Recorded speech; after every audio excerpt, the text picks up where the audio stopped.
record. Ini juga. Okay, good evening. My name is Yunita Sofia. Everyone, today we are fortunate to have a special guest with us, Widya Manantika, a dedicated English lecturer at UNSIA. Thank you so much for joining us today. Good evening, everyone. It's a pleasure to be here. Thank you for having me, Miss Sofia. To begin with, could you please introduce yourself and tell us a bit about your background in teaching English? Okay, so my name is Widya Manantika, and certainly I have been teaching English for 6 years now. I started my career as an English lecturer at UNSIA, and over the years, I've taught various levels, from high school students to university undergraduates. I'm passionate about teaching and believe in the importance of learning foreign language, especially in English. Okay, that's wonderful. Now, let's talk about English language learning in Indonesia. How would you describe the current stage of English language education in Indonesia? Well, in Indonesia, English has been taught as a foreign language for many years now, and there has been a significant improvement in the quality of English education, especially in urban areas. The government also put a lot of emphasis on English learning as a compulsory subject in schools. However, there is still a gap in terms of research and teaching methods, especially in rural areas. Despite that, many students today are becoming more confident in using English, especially with the rise of technology and online learning platforms. I see. So, with the current advancement of technology, how has it influenced the way English is taught and learned in Indonesia? I think technology has had a huge impact on English language teaching.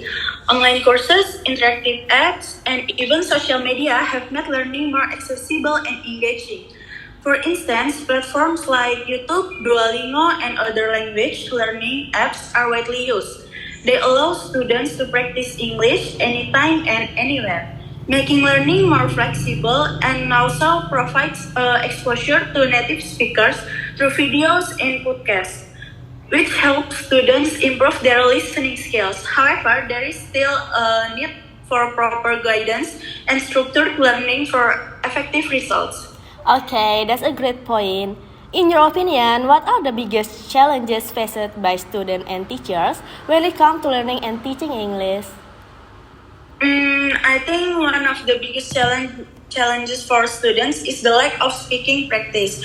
Many students learn grammar and vocabulary well, but when it comes to speaking, they often lack confidence. This can be due to a fear of making mistakes. For teachers, one of the challenges is engaging students in a way that is both effective and interesting. It's important to use methods that cater to different learning styles, whether through interactive activities, group discussions, or using multimedia. Additionally, there is also the issue of limited research in some schools, such as outdated textbooks or lack of access to language labs. Okay, these are sustainably important challenges. How do you think the government or educational institution could improve the English language learning environment in Indonesia? The government can play a more active role by increasing investment in teacher training and research. Teachers need continuous professional development to keep up with modern teaching methods. Also, there should be more emphasis on practical language used in real-life situations, not just theory. Additionally, integrating more technology in classrooms and providing better internet access can make a big difference.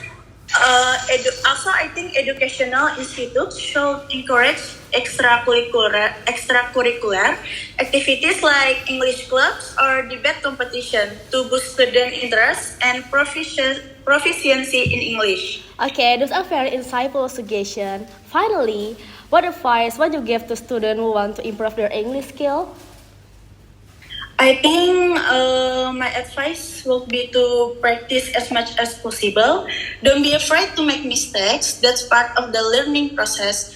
Try to immerse yourself in English by watching movies or reading books in English.